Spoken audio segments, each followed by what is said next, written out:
자, 우리 계속해서 교재 235페이지 인사기관입니다. 독립합의형 밑줄 한번 쳐주시고 그 독립이란 단어가 중요하죠, 그죠? 행정부로부터의 독립입니다. 어디로부터? 행정부로부터의 독립. 특히 말하면 대통령으로부터의 독립이죠, 그죠? 됐습니다. 미국 연방인사위원회가 있었고 실적주의 보호위원회는 1978년부터네요, 그죠? 자, 옆에 보면 비독립 단독형입니다.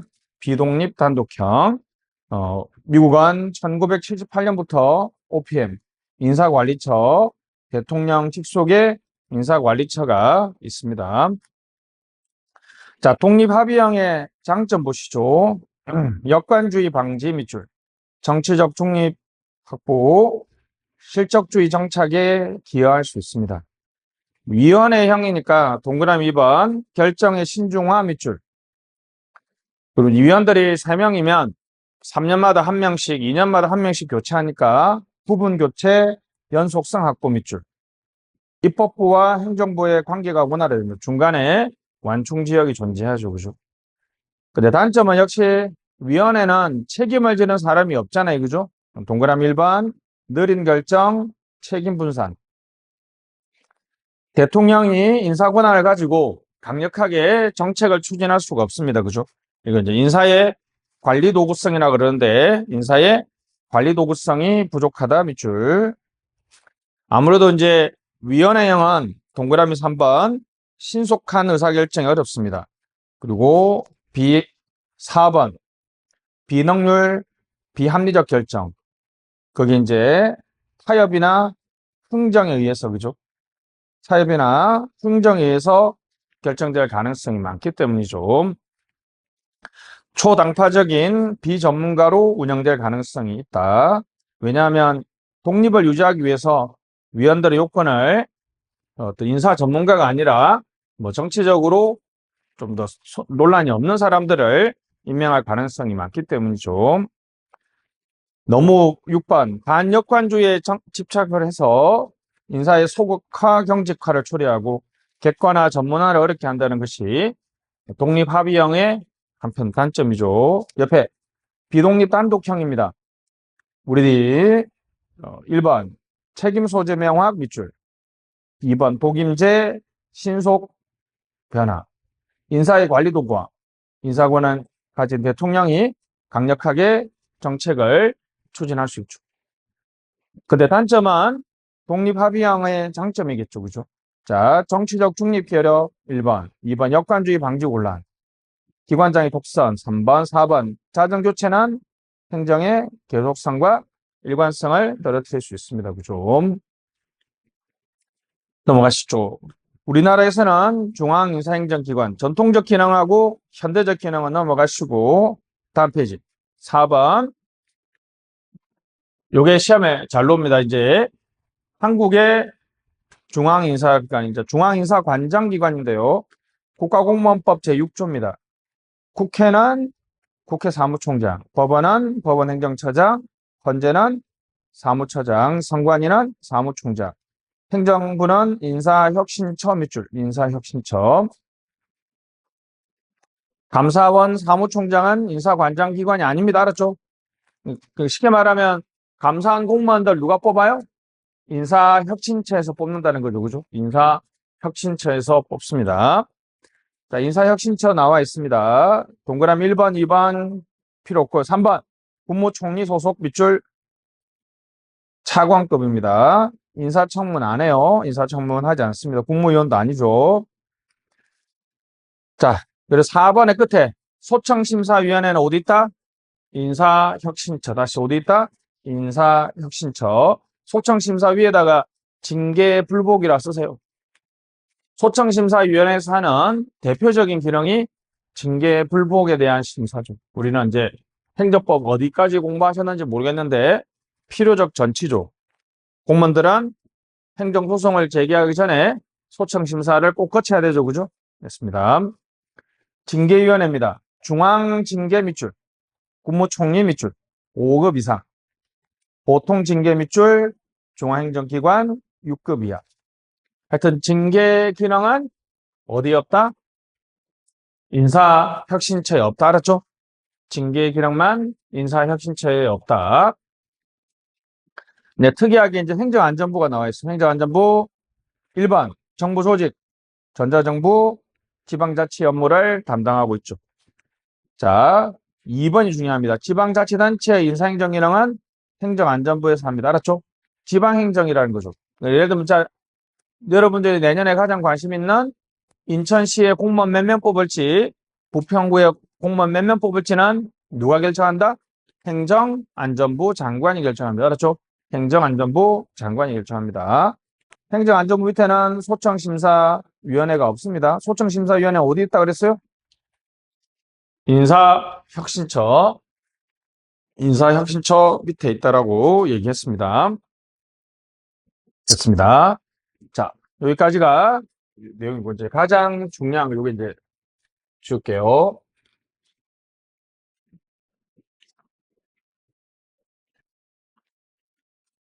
조금 이제 요게, 거기서 시험에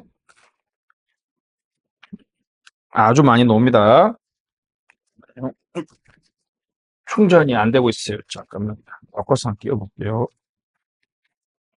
선이 끊어졌는가 봐.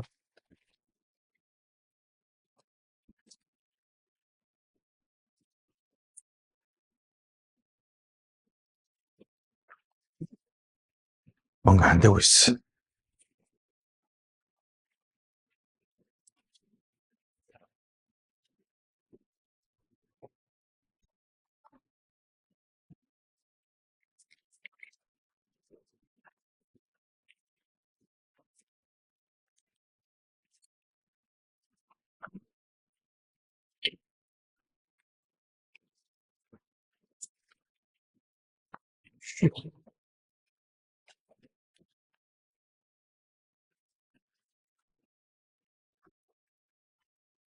자, 그래서 여기 채능사의 인사 기반이나 인사 제도, 역사라고 하면 이제 인사 제도를 했죠, 그죠? 그다음에 인사 기관은 독립합의형과 비독립 단독형을 간단하게 비교하고 우리나라의 중앙 인사 기관을 봤습니다. 공직 분류가 있어요. 이런 분류가 끝나면 공무원의 종류가 있겠죠. 공무원의 종류가 시험에 엄청 많이 나오고 공직 분류도 엄청 시험에 많이 납니다. 우리나라 공무원은 지금 현재 약 128만 명 정도 되는데 일정한 기준에 따라서 공직을 분류를 합니다. 그러면 채용에서 능력 개발이나 사기 관리에서 아주 유의미하게 활용할 수 있겠죠. 자, 공직을 분류하는 기준은 두 개밖에 없습니다. 계급제와 무슨 분류제? 직위 분류제. 다시 계급제와 무슨 분류제? 직위 분류제. 계급제는 사람 중심이에요. 사람. 여긴 직위 분류제는 직무 중심이죠. 사람의 어떤 학식이나 전문성을 기준으로 먼저 계급을 정의하고 후에 직무를 배치합니다. 여기는 반대죠. 먼저 직무를 분류한 다음에 거기에 맞춰서 사람을 배치합니다. 자, 여기는 이제 뭐죠? 말장난인데 person job 핏이야. 그 사람한테 맞는 일을 배치하는 거라면 여기는 job을 먼저 하고 person을 핏입니다. 자, 우리 조선시대로 한번 생각해 보면 예를 들면 영의정이라고 하면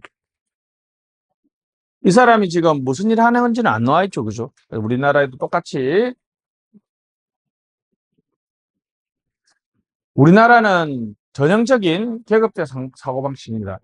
예를 들면 한 대학에서 20년 이상 한 교수님은 총장도 할 수 있다고 생각하고 장관도 할 수 있고 회사의 이사 정도는 할 수 있죠. 그죠? 자, 갑니다. 자, 이렇게죠. 우리나라에서는 대학 교수는 총장도 할 수 있고 장관도 할 수 있고 기업에서 이사도 할 수 있다 생각하죠. 근데 총장은 따지고 보면 이거는 이제 관리직이고 요거는 연구직이잖아요. 그죠? 하는 일이 다르니까 교수는 연구직은 연구직으로 올라가고 관리직은 관리직으로 올라가는 게 맞는 거 아니에요. 그죠? 근데 우리나라는 자 20년 이상 된 교수님은 요런 일을 할 수 있다라고 하는 거죠. 우리가 이제 교수를 계급으로 정교수도 나누고 부교수도 나누고 조교수도 나눠서 이렇게 교수의 계급을 정해놨죠. 그죠? 그래서 일정한 먼저 계급을 정하고 계급이 할 수 있는 일. 우린도 똑같습니다. 여러분들이 국어 공무원이 되면 무슨 일 하는지 잘 안 나와 있잖아요. 그죠? 여러분 국어 공무원 되면 자, 동사무소에서 일하다가 본청에 가서 또 일하다가 사무소에 가서 또 일하다가 다시 먼저 계급을 정하고 계급이 할 수 있는 일을 쭉 열거해 나가는 거죠. 이 계급제가 되려면 자, 만약에 여기에 자리가 공석이 생기면 외부에서 채용하기보다는 내부에서 채용하는 것이 아주 중요하겠죠. 왜요? 자, 갑니다. 계급제가 되려면 기본 전제가 뭡니까? 이 정도의 계급이면 요런 일을 할 수 있다라고 전제하고 있는 거죠. 방금처럼. 이 정도의 교수님은 이런 일을 할 수 있다라고 전제하고 있으니까 순환 보직을 통해서 사람들을 자꾸 여러 일을 할 수 있도록 계속 돌려야지만이 뭐가 정착될 수 있어요? 계급제가 정착될 수 있죠. 계급제는 먼저 계급을 정하고 거기에 맞춰서 조선시대 때는 18계급이죠. 종구품, 정구품에서 정일품까지 해서 18계급이고 지금 우리는 몇 계급이요? 1급부터 9급까지 해서 9계급이죠. 계급이면 계급이 할 수 있는 일이 나와 있지 않습니다. 왜요? 여러 가지 일을 동시에 할 수 있다라고 전제하고 또 그걸 장려시키는 게 뭐다? 계급제입니다. 계급제가 정착되려면 직업 공무원 제도하고 매치가 돼서 자 9급, 1급 있습니다. 자 여러분 모든 계급에서 외부 채용이 허용되면 개방형이겠죠. 그죠? 근데 극단적으로 여러분 모든 공무원을 9급에서만 채용해서 쭉 승진시키면 이거는 완벽한 형태의 무슨 형이에요? 폐쇄형이죠. 근데 우리나라는 지금 9급 공채, 7급 공채, 5급 공채에서 세 군데만 외부 채용이 되니까 우리나라는 기본적으로 폐쇄형이에요, 개방형이에요? 폐쇄형에 가깝다. 폐쇄형이 그죠? 폐쇄형의 순환보직, 1년 행제식으로 이렇게 승진하면 계급제가 되고 계급제 어찌됐든 간에 계급제의 가장 좋은 점은 만약에 여기 여러분 여기 자리가 공석이 생겼다. 그러면 옆에 사람이 겸임을 하거나 밑에 사람을 승진시켜서 인사 배치의 탄력성, 인력 배치가 신축적인 건 엄청 좋죠. 근데 직위분류제는 자 128만 개의 직위를 나눠가지고 쭉 분류합니다. 이제 오늘 여러분들이 이렇게 뭐가 쩐다 그래요? 스펙 쩐다고 하죠. 그죠? 이 스펙이란 단어가 어디에서 나왔는지를 알게 될 겁니다. 직위분류제는 딱 나와 있죠. 여기 있죠? 먼저 직무를 분류한다 그랬죠. 미국에서는 아까 했죠. 1923년 시카고 시정부에서 먼저 도입됐다가 미국 연방정부에서 이것도 시험 나왔어요. 연방정부 먼저 아니고 어디가 먼저다? 시정부에서 먼저 도입됐다가 직위분류제법이 통과됐습니다. 자, 일단은 한번 봅시다. 직무를 분류해야 되겠죠. 직무를 분류합니다. 요게 오늘 가장 어려운 거야. 행정학에서 가장 어려운데 제가 쉽게 한번 설명해 보겠습니다. 공간이 많이 남아야 됩니다. 자, 그래서 계급제는 다시 순환 보직하고 무슨 형 충원? 폐쇄형 충원을 하기 때문에 요거는 직업 공무원 제도하고 연결될 가능성이 많습니다. 자, 직위분류제는 먼저 뭘 분류해요? 직무를 분류하죠. 직무를 분류합니다. 결과 변수부터 한번 쭉 보겠습니다. 일단 작기 그리고 잠깐만요. 많이 써야 되거든. 여기 봅시다.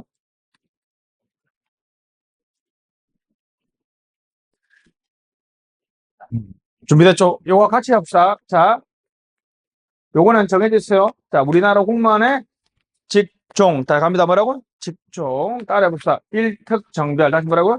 일특정별. 시작. 일특정별. 그래서 요거는 일반직이고, 특정직이고, 정무직이고, 별정직이 있습니다. 다시 뭐라고요? 일특정별. 시작. 일특정별. 일특정별입니다. 요걸 우리가 이제 실적과 자격에 의해서 임용되고, 신분 보장이 적용되는 경력직이라고 그러고, 요걸 우리가 특수경력직이라고 합니다. 다시, 일특정별. 다시 뭐라고요? 일특정별. 이게 뭐라고요? 직업의 종류, 직종입니다. 갑니다. 일반직은, 그 다음에 직군으로, 다시 뭐라고요? 직군. 행정직군하고 기술직군이 있습니다. 그다음에 관리 운영직군, 우정직군은 넘어갈게요. 됐습니다. 지금 사실 책으로 보실 분들은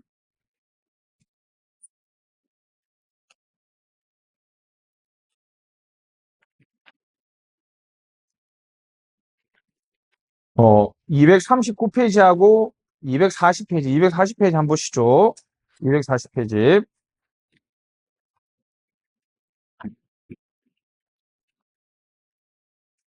그러니까 240페이지 보면 그게 직군이라고 나와 있어. 행정직군, 기술직군, 관리 운영직군, 우정직군 나와 있죠. 그죠? 원밀하게 말하면 그 네 개를 다 묶어서 일반직이라 해야 되죠. 그죠? 일반직. 그렇죠. 자, 지금 자, 해볼게요. 자, 지금 집안 보시죠. 요거 좀 어렵습니다. 자, 일반직 공무원은 가장 대분류가 뭐라고요? 행정직군, 기술직군, 관리운영직군, 우정직군인데 요거는 하나도 안 중요하니까 안 쓸게. 알았죠? 됐습니다. 행정직군은 다시 행정직렬하고 노동, 감사. 중요한 거는 직렬로 나눈다. 직렬. 이제 여러분들은 다 웬만하면 일반 행정이잖아요. 그죠? 일반 행정은 직렬을 세분화하면 직류가 돼요. 직류. 일반 행정이 있고, 법무 행정이 있고, 국제통상이 있습니다. 그러면 쭉 해서 이렇게 한번 묶어 보겠습니다.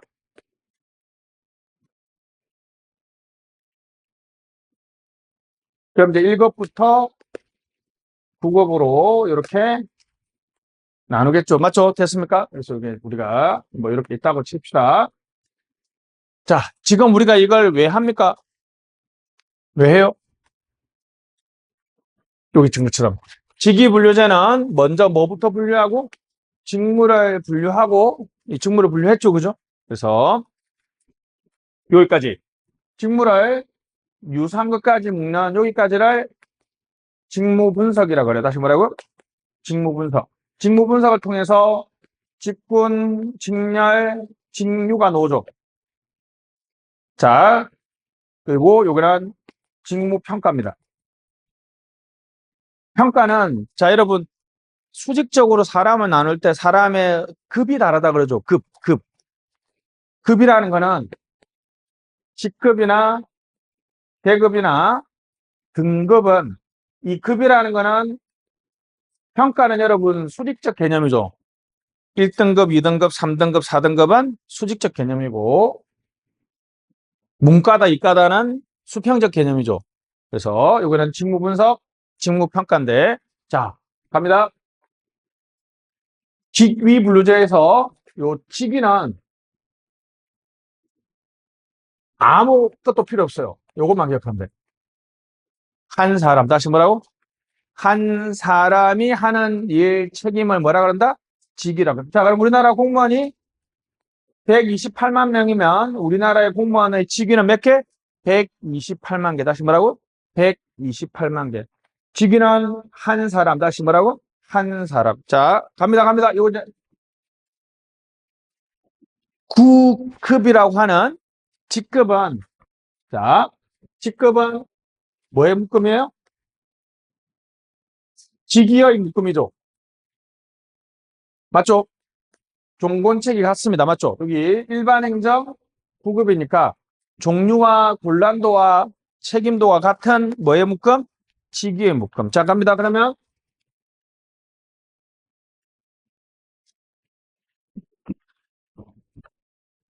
행정학에서 파란색을 사용하는 유일한 날입니다. 여기 갈게요. 이렇게 파란색 한번 봅시다. 여기는 잡으세요. 9급부터 1급을 다 묶었죠. 그래서 다시 그러면 직렬은 뭐의 묶음? 직급의 묶음. 다시 무슨 묶음? 직급의 묶음. 맞죠? 직급의 묶음. 직급의 묶음. 자, 이렇게 여기도 노동직렬이잖아요. 그죠? 노동직렬은 9급부터 1급을 싹 다 모았죠. 9급부터 1급이 뭐라고요? 직급이라 그랬죠. 직렬은 뭐의 묶음? 직급의 묶음. 근데 자, 갑니다. 종류는 유사해요, 달라요? 종류는 같죠? 봐봐. 노동이라고 해서 종류는 같죠? 빨리 하려고 했는데, 다시.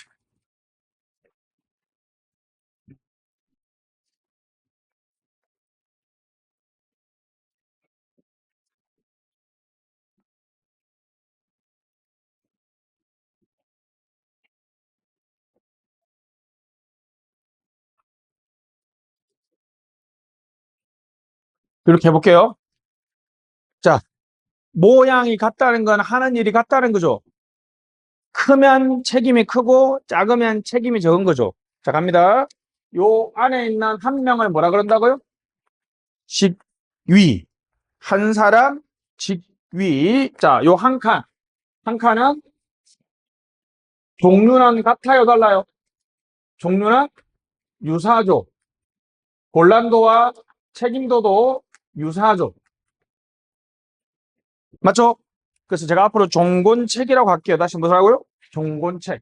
종류와 곤란도, 책임도가 유사한 뭐의 묶음? 직위의 묶음을 뭐라 그런다? 직급이라 그러죠. 그럼 자, 이 한 칸이 뭐라고요? 직급이죠. 요 한 칸이 직급이죠. 요 한 칸이 직급이죠. 그럼 요거 노란색, 요거 싹 묶어보면 이거는 뭐의 묶음이에요? 직급의 묶음이죠. 맞죠? 자, 종류는 같아요, 달라요? 종류는 사각형으로 유사하잖아요, 그죠? 곤난 책임은 같아요, 달라요? 다르죠? 9급, 8급, 7급이니까 다르죠? 이건 뭐라고요? 직렬. 직렬은 직무의 종류는 유사하지만 곤란도와 책임도가 상이한 뭐의 묶음? 직급의 묶음을 우리 뭐라 그런다? 직렬이라 그러고, 요 밑에 여기 보시면 직렬을 세분화한 것은 직류죠. 직렬을 세분화한 것은 뭐라고요? 직류라 그러고. 자, 그럼 나머지 쉽습니다. 요거는 직구는 뭐의 묶음이에요? 직렬의 묶음. 다시 뭐라고? 직구는 뭐의 묶음? 직렬은 직렬의 묶음을 직군이라고 합니다. 직군이라고 하죠. 자, 미리 바로 확인해 보시죠. 239페이지. 우리 교재 239페이지. 자, 갑니다. 맨 밑에 직위 동그라미 직위. 거기는 1인 한 사람 별표. 그냥 직위는 아무 필요가 없어요. 뭐라고요? 그냥 한 사람이 알았죠? 직위는 뭐라고요? 한 사람이 하는 일과 책임인데 뒤에 수식어는 필요 없습니다. 뭐라고요? 1인. 다시 뭐라고요? 1인. 한 사람 1인이 하다는 거죠. 한 사람이 하는 책임을 말합니다. 자, 두 번째 직급은 자 갑니다. 종류 곤란도 책임도가 유사한 밑줄. 종류 곤란도 책임도가 유사한 뭐의 묶음? 그렇죠. 직위의 묶음. 자, 칠판 보시면 요게 그림으로는 훨씬 이해하기 쉽죠. 그죠? 한 칸은 뭐라고요? 직급, 종곤책이 다 유사하죠. 직렬 갑시다. 직렬은 종류 유사 밑줄, 곤란 책임 상위. 맞죠? 그래서 무슨 묶음? 직급의 묶음을 직렬이라고 합니다. 직렬이라고 하죠. 우리나라는 직렬을 기준으로 인사행정합니다. 직류는 직렬 내 밑줄. 그냥 직렬의 세분화죠. 직렬의 세분화. 참고로 우리나라에서는 행정직렬만 밑에 직류가 있습니다. 직구는 뭐의 묶음? 그렇죠. 직렬의 묶음. 그래서 직렬하고 가장 대비되는 게 시험에 잘 나옵니다. 자, 갑니다. 이건 뭐예요, 그럼 이거? 빨간색. 자, 빨간색. 자, 여러분 처음 보시죠? 자, 빨간색 한번 해봅시다. 종류는 같아요, 달라요? 종류는 지금 다르죠? 본체간 유사하죠? 그러니까 직렬하고 등급은 정반대죠, 그죠? 자, 이건 뭐라고요? 등급입니다. 등급. 다시 뭐라고? 등급 갑시다. 종류는 상위 밑줄. 종류는 상이하지만 본란도 책임도가 유사해서 동일한 보수를 줄 수 있는 횡적인 분을 우리 뭐라 그런다? 등급이라고 합니다. 등급이라고 해요.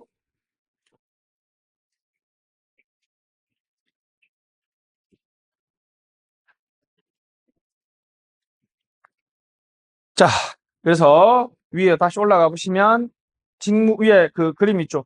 그림 옆에 조그만 표 있죠, 그죠? 직무 분석, 직류, 직렬, 직군, 직무 평가, 직급, 등급.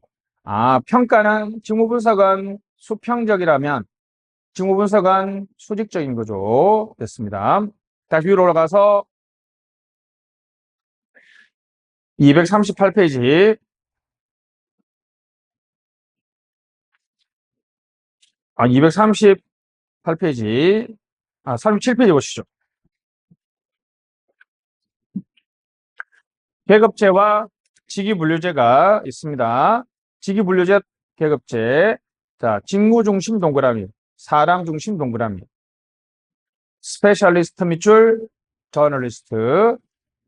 가장 많이 나오는 거 그게 나있죠, 그죠? 여기 인사 배치, 인사 운영 칸에 가보시면 인사 배치가 탄력성이 떨어진다? 계급제가 아니라 직위분류제죠. 인사 배치가 신축적이다? 무슨 문제? 계급제가 되겠습니다. 행적 교류가 가능하다. 수직 폐쇄성이 높다. 수평 폐쇄성이 높다. 순환보지가 장려한다. 장려하지 않는다. 개방형이냐 폐쇄형이냐. 이거 너무 쉽죠? 넘어갈게요. 장단점. 직위분류제의 가장 큰 장점은 3번이죠. 전문가를 양성할 수 있다. 가장 큰 단점은 일반 관리 능력, 특히 3번 인사관리가 신축적이고 탄력적이지 못하죠. 그죠? 옆에 사람이 갑자기 쓰러졌다. 그러면 내가 그 일을 할 수 있다 없다? 할 수 없다. 계급제의 가장 큰 장점은 1번입니다. 인력 활용의 신축성. 이게 가장 중요하죠. 일반 행정과 양성, 직업 공무원 제도하고 잘 맞습니다. 역시 단점은 전문성이 떨어진다. 그죠? 순환보직을 너무 많이 하면 전문성이 떨어진다라고 되어 있습니다. 자, 직위분류제는요, 수립 절차도 중요한데, 직무 정보를 수집하고, 직무 분석 밑줄. 맨 끝에, 직군, 직렬, 직류를 하고, 직무 분석의 결과물이 직무 기술서하고 직무 명세서가 되겠습니다. 직무 평가는 본란도 책임도 밑줄. 상대적 가치. 직급, 등급이 결정됩니다. 직급 명세서를 작성하고, 정급을 합니다. 직무 분석 밑에 보시죠. 직무 평가 있죠? 그래서 이제 보고 나 있죠. 자격 요건이죠. 다시 직무 분석은 유사한 직무끼리까지. 직군, 직렬, 직류. 수평적, 행적 분업이고 직무 기술서, 직무 명세서, 보수와 관련성이 나아졌는데 직무 평가 밑줄 상대적 가치 차이. 등급, 직급이 결정된다. 보수와 직결됩니다. 자, 예를 들면 이렇게 쭉 이렇게 보세요. 쭉 해서 여기 딱 이렇게 여기까지 나왔습니다. 그러면 직무 분석을 하면 예를 들면 대외 협력관이라는 뭐 이런 직무가 있다고 합시다. 이게 한 사람이 하면 이게 뭐라고요? 직위라 그랬죠. 대외 협력관은 이 직무의 직위의 명칭이죠. 그럼 자, 명칭이고, 하는 일이 나오겠죠. 뭐, 기자들 상담을 하고, 홍보도 하고, 브리핑도 하고, 일일 보고도 하고. 자, 요걸 잡으세요. 요걸 뭐라 그런다고? 봐보세요. 요 잡, 디스크립트. 디스크립션이 무슨 뜻이에요? 묘사하다, 설명하다는 뜻이죠. 잡으세요, 여러분. 자, 이 직무가 명칭이 뭐고 무슨 일을 하는지 기술한 거죠. 설명한 거죠. 직무 기술서라고. 자, 여러분들이 이제 이거 나옵니다. 자, 스펙이라는 단어가 왜 나오냐 하면, 자, 대외 협력관이 이런 일을 한다고? 이런 일을 하려면, 좀 기자 한 사람을 우대하고, 영어는 토익 한 900점 이상은 돼야 되겠는데, 4년제 졸업하고, 이렇게 쭉 나오겠죠. 자, 보세요. 이거는 뭐냐 하면, 이 직무를 수행하기 위해서 필요한 knowledge, skill, ability. 다시 말하고, knowledge, skill, ability. 직무 수행에 필요한 자격 요건이야. 다시 말하고, 자격 요건. 그리고 우리가 이걸 specification이라 specification. 이 직무를 수행하기 위해서 필요한 무슨 요건? 자격 요건이죠. 그래서 앞에 줄여서 이걸 뭐라 그래요? 스펙이라고 얘기하죠. 우리 여러분들은 채용 공고에 보면 이거밖에 안 보이죠. 왜냐하면 이거는 얘기할 필요가 없는 거예요. 왜냐하면 내부 자료잖아요. 그죠?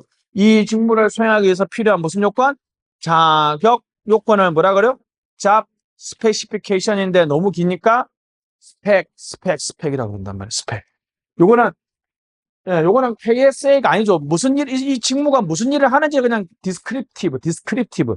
설명하고 기술하고 묘사한 것 뿐이죠. 직무 무슨 서? 기술서. 이건 무슨 서? 직무 명세서라고 그래요. 직무 명세서. knowledge, skill, ability에 관한 거 직무 명세서가 되겠습니다. 자, 그러면 요게 이제 한번 봅시다. 지우고. 요 부분이 좀 어렵습니다. 넘어가시죠. 자, 이게 직무는 아닌데, 윤정, 가장 좋아하는 남자 배우, 변우석. 좋아? 괜찮아? 정혜인. 맞나, 정혜인? 송광호, 강정민. 직무는 아니지만, 직무라고 생각합시다. 진짜 뭘 강요하느냐면, 요금이 되고, 직무평가. 자, 첫 번째, 서열법입니다. 서열법. 해봐. 번호. 본인 보기에 누가 가장 마음에 들어? 1, 또. 이게 서열법이에요, 서열법. 직무라고 가정하면, 서열법은 뭔가를 나누지 않고 전체적이고 종합적으로 평가해버린다는 거예요. 간편한데 되게 자의적이죠, 그죠? 엄청 싸울 거 아니에요. 자, 근데 등급을 한번 분류해 봅시다. 다시 뭐라고요? 등급을 한번 분류한다는 거야. 무슨 법? 등급법, 분류법입니다. 등급법, 분류법. 자, 서열법은, 자, 이렇게 비교했으니까 직무를 비교했죠. 계량적인 게 아니라 서열을 알았으니까 비계량적이죠. 그죠? 뭐 A, B, C, D를 할 수도 있고, 그죠? 가나다라도 할 수 있잖아요. 그죠? 자, 갑니다. 자, 등급법 한번 봅시다. 등급을 뭐 한다? 분류한다 그래서 분류법이에요. 그죠? 분류법. 자, 갑니다. 자, 그냥 뭔지 모르지만 우리 영화 배우를 S등급, A등급, B등급, C등급, D등급으로 나눠놨다고 합시다. 자, 인정됐지? 변호사 무슨 등급? 양심은 있네. C, S, A.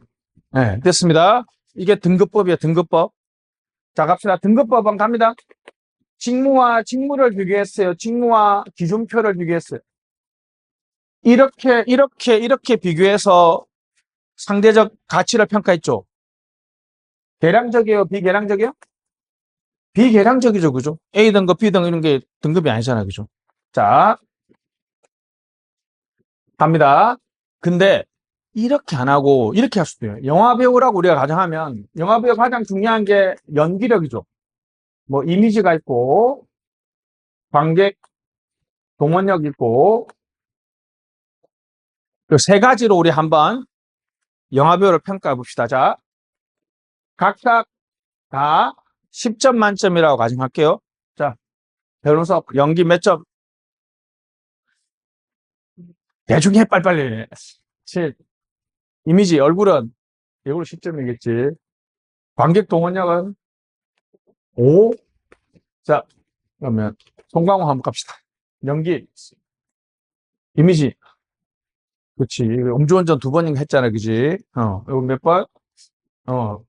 됐습니다. 이거는 이제 왜 점수법이라고 하는지 아시겠죠? 자, 직무 평가 요소별로 점수를 부여해서 그걸 합산하면 되죠. 자, 갑니다. 이거는 직무와 직무를 비교했어요. 직무와 기준표와 비교했어요. 직무와 기준표를 비교했죠. 이렇게 비교해가지고 점수를 줬잖아요. 그죠? 그래서 요거는 계량적이에요? 비계량적이에요? 계량적이죠. 그럼 다 더하면 몇 점씩 놓을 거 아니에요. 그지? 이렇게 하는데 가장 완벽한 방법은 뭐냐면 요소 비교법이에요. 요소 비교법. 요소 비교법은 자 갑니다. 여기 있죠. 직무 평가 요소별로 비교하는 거. 무슨 비교법? 요소 비교법. 자, 오늘의 하이라이트는 이건데. 자, 갑니다. 연기력에서 윤정. 연기력에서 가장 1등이 누구야? 그렇지. 여러분들 10점을 줍니다. 자, 요거하고 이렇게 비교했을 때 몇 점? 5. 정혜인은 4. 황정민은 이렇게. 자, 여기가 자, 연기력이라는 직무 평가 요소의 기준이 되죠. 딱 기준을 잡고 요렇게 비교했으니까 요소 비교법은 직무와 뭘 비교했어요? 직무를 비교한 거 맞죠? 계량적이요, 비계량적이요? 계량적이죠. 자, 이미지는 여기 이제 무조건 여기 10점이라고 할게. 정혜는 몇 점? 자, 오늘의 하이라이트입니다. 누가 과연 더 못생겼느냐? 누가 더 못생겼느냐? 자, 송강은 몇 점? 5. 황은? 요? 그래, 나는 반대인데. 이게, 그럼 한번 정리해 볼게요. 자, 요거 한번 봅시다. 직무와 직무를 비교하는 게 있었고, 직무와 뭘 비교하는 게 있었어요? 기준표로 비교하는 게 있었죠. 비계량적인 게 있었고, 뭐가 있었다? 계량적인 게 있었죠. 그죠? 자, 갑니다. 그러면 직무와 직무의 비계량적인 게 서열법이었죠. 직무와 직무를 비교하는데 그냥 이렇게 했잖아. 이렇게 비교하고 이렇게 비교했더니 점수 확 따는 거죠. 자, 이거는 이제 요소 비교법이죠. 맞죠? 요소 비교법. 여기 직무와 직무를 비교하고 대량적으로. 다시 이걸 왜 T잡이라고 하느냐 하면 기준이 됐잖아. 기준. 무슨 직무? 기준 직무. T잡. 무슨 직무? 기준 직무, 대표 직무가 있습니다. 자, 등급을 분류하고 나서 직무와 등급 기준표에서 비교해서 등급을 부여했죠. 그죠? 보통은 등급법을 많이 하죠. 우리는 보통 쟤는 맨날 뭐 사이트에서 자, 과연 신민아가 S등급이냐? 이렇게 맨날 하는, 이렇게 얘기하는 것처럼 요거는 무슨 법? 점수법이죠. 점수법. 그래서 요렇게 비교하냐 이게 시험에 잘 놉니다. 그래서 요렇게 직무는 아니지만 사람이지만 그냥 직무라고 생각해서 한번 해봤습니다. 쉽습니다. 그죠? 갑니다. 자, 그래서 거기 보면 우리 239페이지 서열법 대적 종합적 밑줄 비계량적이기 때문에 간단 자의성이 높다. 직무와 직무를 비교한다. 밑줄. 분류법은 등급 기준표를 분류하고 나서 하는 거니까, 그죠? 기준표가 있어야 되죠, 그죠? 등급과 기준표로 비교합니다. 미리 정한 등급 기준표와 직무 전체를 비교해서 합니다. 왜 이걸 전체라고 하냐 하면, 아까 했죠, 여러분. 자, 우리 등급법은 연기력, 이미지라는 직무 평가 요소별로 안 했잖아요, 그죠? 그냥 S등급, A등급, B등급 이렇게 했잖아요, 그죠? 근데 점수법 보시면 기준 직무표, 구성 요소, 맞죠? 위에다가 직무 평가 요소라고 써보세요. 직무 평가 요소별로 점수를 부여한 표를 기준으로 직무의 등급을 부여합니다, 그죠? 위 구성 요소, 즉 직무 평가 요소별로 점수를 부여한 다음에 합산하는 거죠, 그죠? 점수, 직무와 기준표로 비교한다라고 되어 있습니다, 그죠? 요소 비교법은 대표 직무 밑줄. 대표 직무하고 다른 직무를 비교하니까 바로 직무와 직무를 비교하죠, 그죠? 요거는, 요소 비교법은 그 자체가 보수와 직결됩니다, 그죠? 그 자체와 보수와 직결되죠. 됐습니다. 이걸 이제 한번 해볼까요? 이렇게 바꿔볼까요? 이렇게. 예를 들면, 산직, 그 다음에 행정, 민원, 사회복지, 가서. 이렇게 이제 직을, 이게 사람으로 영화배우로 하니까 재밌지만, 이렇게 직무로 하니까 상당히 깝깝하죠. 그죠? 이렇게 해서 이제 평가 요소도 다 바뀌겠죠. 그죠? 이렇게 비교하는, 이게 직무 평가입니다. 자, 그래서 240페이지로 넘어가서,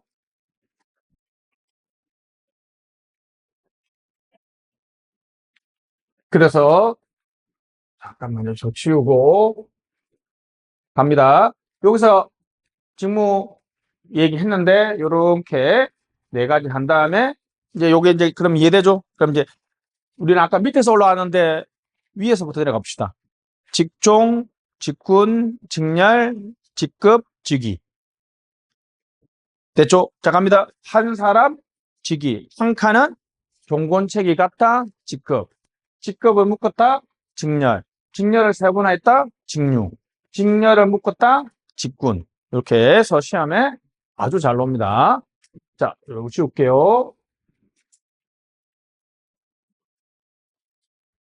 자, 우리나라에서는 이렇게 방금 직위분류제 요소에 대해서 얘기했는데, 시험에는 여기 종류가 진짜 미친 듯이 많이 나옵니다. 우리 행정학에서 거의 넘버 2, 3 정도 됩니다. 그래서 자, 갑니다. 일반직은, 자 보세요. 일반직은 최근에는 특이한 게 두 개가 있습니다. 우리나라에서는 옛날에는 직급 체계에서 1급부터 9급이었잖아요. 그죠? 근데 자, 갑니다. 일반직 공무원 중에 1, 3급을 고위 공무원 단위라고 다시 분단 고위 공무원 단위라고 해서 이 4급 밑과 고위 공무원은 별도로 다르게 관리합니다. 그래서 고위 공무원 단 제도를 우리가 2006년부터 시행되고 있는데 요거 봐야 돼요. 그죠? 엄청 중요합니다. 고위 공무원 단. 그러니까 이제 1, 3급의 고위 공무원들을 채용 방식이나 인사 관리에서 좀 다르거든요. 밑에 공무원들하고. 그리고 이제 요 밑에 공무원들 중에서 이게 이제 정확하게 말하면 자, 갑니다. 근로 형태라고 얘기하는데 한 번만 들어봐요. 이게 정규직이 있는데 정은 요것만 기억하면 정규직은 여러분들이 어떻게 기억해요? 정규직은 뭡니까? 언제까지? 정년 보장이 되면 정규직이라고 얘기하잖아요. 그죠? 그럼 반대말은 뭡니까? 근데 우리나라에서 비정규직이 약간 사회적으로 안 좋은 이미지로 사용되고 있으니까 공무원들은 비정규직이라는 표현을 안 쓰고 뭐라 그래요? 그렇죠. 계약직이나 요즘에는 임기제라 그래요. 임기제. 임기제. 자, 옛날에 계약직입니다. 자, 상근 공무원입니다. 상근은 여기는 비상근이라 하는데 요즘에는 비상근, 풀타임. 무슨 타임? 풀타임 있고, 요거는 뭐라고요? 파트타임인데, 파트타임을 요즘에 우리나라에 한글로 바꾸면? 한글로 파트타임 쓰는 거 아니야? 그렇죠. 시간 선택입니다. 시간 선택 근로입니다. 그러면 우리나라에서는 요것만 양질의 좋은 일자리라고 생각하잖아요. 그죠?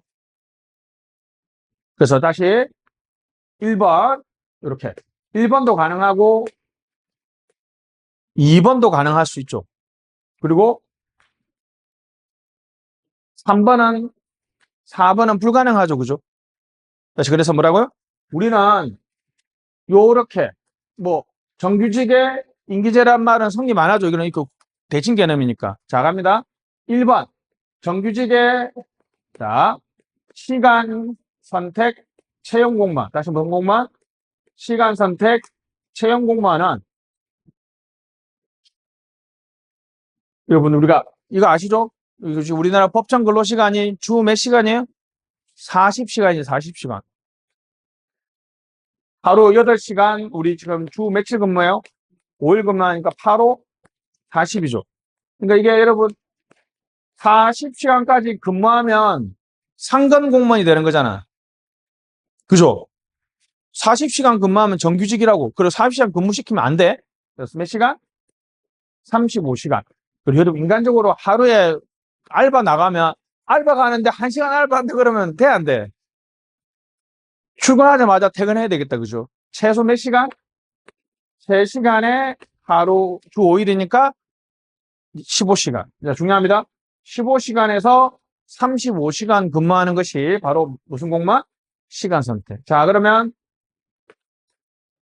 2번이 뭐라고요? 시간 선택 임기제. 아, 이렇게 2번이요.